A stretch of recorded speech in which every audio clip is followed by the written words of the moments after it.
Урматтуу куттарына кызыгуучулар, ким кызыккан болсо, жакшы сорттарын өстүргөнбүз. Мондай көчөттөрдү карагыла. 1,5 1,70 жактагылар 2 метрге чейин өскөн.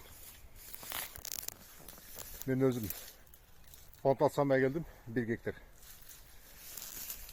Мондай эле ушундай кичинекей көчөттү карагыла. Могул көчөт болсо карагыла. Ушу көчөттү казып алынат да, казып туруп, могул жерден кесилет.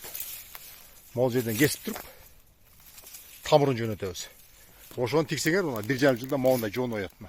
Мен деле ошондой көчөттөрдү тиккем, мына карагыла. Көрүп атасыңарбы? Могул кут дарактын сорту FT. Карагыла. 8 метр болуп кетти, бутактап. Чочпагыла эмнеге бутактап кетти? Мен атайына бутактаттым. Мына жоон болгонуна карабастан мен март айында бар жоон кесем.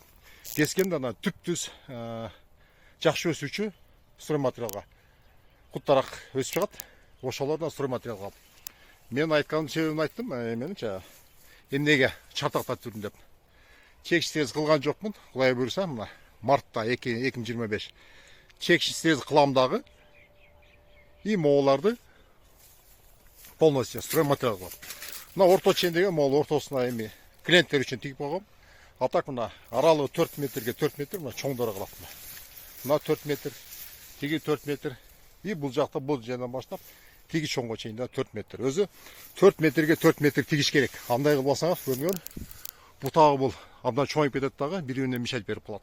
Ошон үчүн уже доказанный аралык 4 метрге 4 метр болуш керек. Мына сатылуучу көчөттөр карагыла.